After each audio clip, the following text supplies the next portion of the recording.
La majorité na biso liste na biso à 32 députés to remettre pas informateur où ils ont déposé dans l'Assemblée nationale accusé de réception en go et on peut to remettre bino ba sango pour confirmer cela que oti ko pe sango pas informateur professeur Modeste Bahati pour boyeba que banda lelo groupe parlementaire ya IDPS eza na kati ya union sacrée. Bandeko yo basali dictature pendant 18 ans. Baza ko respecter droit de l'homme te ba yebi kuto état de droit te ba ya couper sa UDPS leçon na makambo état de droit, ce n'est pas possible. Makambo ezo sale makuna ezalinde kolanda mibeko. Constitution na biso règlement intérieur na ba arrêt ya cour constitutionnelle ezalaka pe pare oyo to bengi jurisprudence. Problème ya bandeko na biso wana oyo lobi wana. Kozanga koyeba constitution eleki bango trop. Au moment où bango batika kaka na paragraphe ya liboso au lieu ya kotanga makambo nyonso soki batangi arrêt au moment ya arrêt ezaka 24 pages 25 pages bazaka na tante batanga kaka paragraphe moko na lobi boye makambo nyonso ezo sala makuna ezalinde conforme na loi na constitution na biso parlementaire de l'Union pour la démocratie et le progrès social IDPS Tshisekedi et de l'autre côté il y a les cadres responsables de toutes les structures de l'IDPS. Il y a l'exécutif national du parti, il y a la Ligue des jeunes et la Ligue des femmes qui m'accompagnent pour accomplir cette tâche. Nous venons de confirmer notre appartenance à l'Union sacrée. Nous venons de déposer notre liste de 32 députés auprès de l'informateur, le professeur Modeste Bahati. Vous, en tant que famille politique, avez-vous aussi des conditions comme les autres femmes? Pour ne pas créer des polémiques au niveau de l'opinion, ici nous parlons au nom de l'IDPS. Ce qui nous préoccupe d'abord, c'est l'intérêt de la population. Nous n'avons pas de conditions à poser. Il y a certains de nos amis qui ont évoqué les problèmes de lutte contre la corruption, la sécurité à l'est de la République, beaucoup de choses. Mais si vous regardez dans notre parcours, vous allez trouver que c'est ça même le cheval de bataille, les combats menés par l'IDPS pendant 37 ans. Aujourd'hui, moi, je me suis très fier, puisqu'il y a les autres qui ont compris que le combat de l'IDPS était un combat génial. Si certains des politiciens ont jugé bon de nous rejoindre dans cette démarche, nous disons bravo, je n'ai pas de commentaires à faire là-dessus.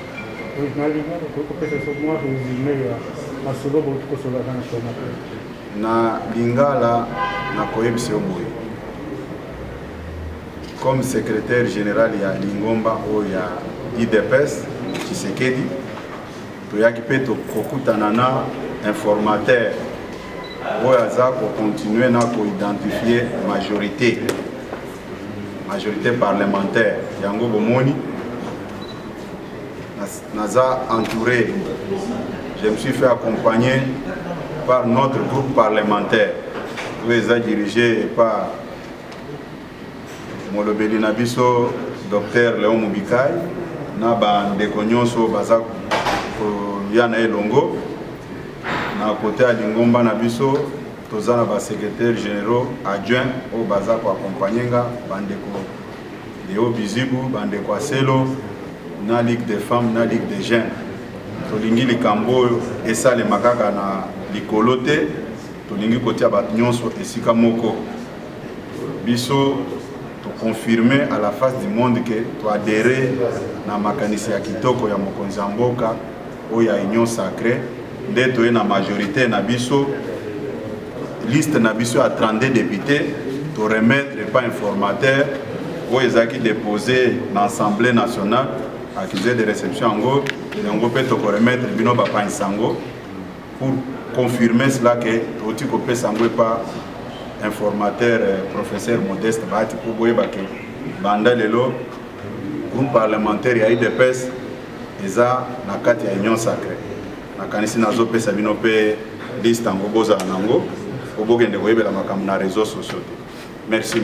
32 oyo bakoti na union sacrée officiellement puis le parti accompagné, n'est-ce pas, par le secrétaire général du parti, Distinct Kambouya, la présidente de la Ligue des femmes, qui est exécutif, Nangamoko président Ligue, pour nous représenter les moments Mobimba, les jeunes unions surtout à parti, pour adhérer, pour CPI, Kanisi Malam, ou chef de l'État, pour Bengi, union sacrée de la nation. Mais comment donc, oui, chef de l'État, Arnoira qui vit sur le gouvernement à Liboso, il a la marathé dans le Kilo et à Congo, il a Kondimako commissaire, président Nabiso, l'ancien président de la Ligue des jeunes, ministre national, et on dit mieux que Wakoko Balissus, pèse encore de l'espace pour la jeunesse. Voilà ce que je peux dire par rapport à cette question. Biso a trouvé le coup de la UDPS, c'est leadership côté du secrétaire général, Bomoni secrétaire général, et puis le groupe parlementaire de la UDPS, Kokuta un informateur, qui a Biso. Toute une hésitation à mon côté, conditions égalité, Union sacrée de la nation, égalité pour Nabiso d'abord, donc pour confirmer l'appartenance à l'Union sacrée de la nation. La Union sacrée de Tomoni FCC est commis majoritaire. Est-ce que l'impact de l'Union sacrée de la carte Oyo idée à Mozambique a pesé? L'Union sacrée de la blanchisserie. Ceux qui baillent, bande ko baillé, bande ko non sur la table, bazaki bipa mususu, to banze de babongoni motem. Et puis, tu peux permettre, l'Union sacrée peut permettre que Makambo et Salama pour intérêt à Bato. L'Union sacrée de la nation, c'est le peuple d'abord. Le peuple d'abord, de Moni Batonio Swana, Ata Bazaki n'a pas parti Moussous, Bandimi Mbaloyo, Basali la peuple d'abord, Yangwana Toursepeli, Tondimi et Bakolanda, Nzelawana Kosala la peuple Nabi. Donc, Nalo Banano Boy. Bandekoyo Basali dictature pendant 18 ans. Baza ko respecter les droits de l'homme, ba yebiku to état de droit te, ba ya couper sa UDPS, les sons na makambo état de droit, ce n'est pas possible. Makambo ezo sale makuna ezalinde kolanda mibeko. Constitution na biso, règlement intérieur na ba arrêt ya cour constitutionnelle ezalaka pe pare oyo to bengi jurisprudence. Problème ya bande ko na biso wana oyo lobi wana. Kozanga koyeba constitution eleki bango trop. Au moment où bango batikala kaka na paragraphe ya liboso au lieu ya kotanga makambo nyonso soki batangi arrêt au moment où arrêt ezaka 24 pages 25 pages bazaka na tante batanga kaka paragraphe moko na lobi boye makambo nyonso ezo salema kuna ezali nde conforme na loi na constitution na biso ata likambo ya premier ministre mpona nini mais likambo wana ezali na ordre du jour oyo to adopté bango mpe bazalaki c'est prévu contrôle parlementaire ezali kuna qui peut contrôler, peut aussi sanctionner. Il y a un lobby le Premier ministre. 301 députés nationaux ont lobby pour une incompétence. Incompétence, c'est l'équimingi. Vous comprenez? Incompétence, incapacité, l'équimingi. Premier ministre, le gouvernement n'a pas de se bakende. Il y a un biso to sengi, ou azali mokolo, azali pe pour sur l'université le Kolangai. Il faut éviter ridicule. Tozo, c'est ton dimètre avant mardi. Le Premier ministre a démissionné. Ce qui a démissionné était au Kolongoloye mardi. Merci. Le député Abisso, il y a un regroupement AAAC, Oyo, Bandini, qui s'affilier, qui adhérer à la vision du chef de l'État, c'est-à-dire à l'Union sacrée. Donc, le regroupement Abisso, tous allés, les députés 10, tous élis. Bon, comme presque la veille, il y a souka, il y a identification. Ndé tolobi, to kende rabiso 7 ndenge tozali déjà. To kende pas il y a excellence informateur a enregistré regroupement ya biso kaka na biso 7. Ce qui baninga baye pour compléter. Yango toye ko sala.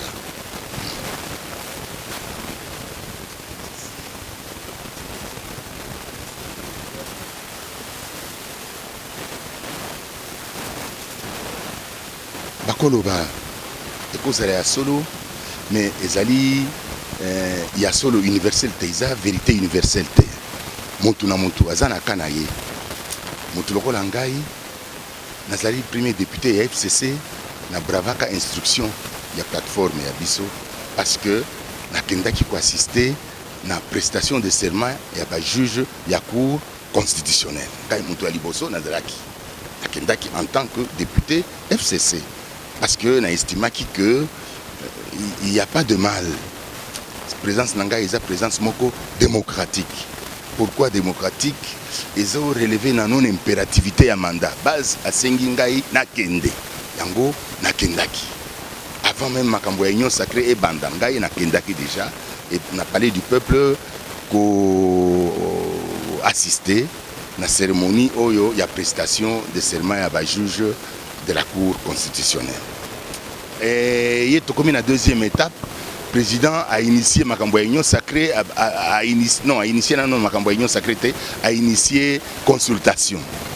Nakendaki accompagné na député nyonso ya Grand Kasai tango tout la biso ekokaki babengaki biso nandimaki ke naye na expliquaki bande ko biso président aza président de la République. Base ya biso nyonso balobi bokende ko appuyer ye. Tout ça ndenge nini il faut tokende ko appuyer ye parce que na 2023 tokozongela lisusu base ya biso pour ba pesa biso ba voix électorale. Mais ceux qui ont sali oyo base et l'ingité, est-ce qu'il va couper ça yo voix? Donc en 2023, les lots ils ont interrogé ngai, ils ont interviewé ngai. Naza na importance parce que nazali député. Ceux qui nazali député, est-ce que Bantunyo Sobazo les cas ozo telemisa bango? Non. Oye pas nanga parce que naza député, au moni que naza parmi les acteurs politiques importants yamboka oyo. Yango base nangai bana mwenedi tout ngai naza élu ya mwenedi tout ville base na ngai boyeba que député ya bino Martin Chipa Malunganga Chama azo sala kaka makambo oyo bino base budiktaki parce que bango base nde ba patron na ngai nako sala makambo mususu te nazo sala kaka oyo patron na ngai alingi patron na ngai eza nani eza base. Mbote monsieur journaliste.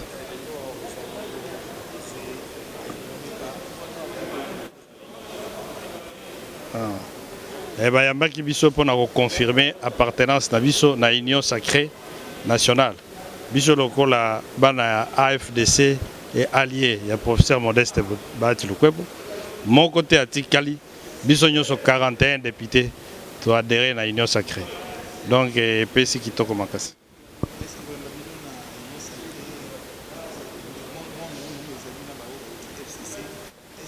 Te tosi to sangana déjà makama nungu ezate même yemoko ministre Steve Bikai tozaki na ye pour vous dire que makamonyo c'est ça bien.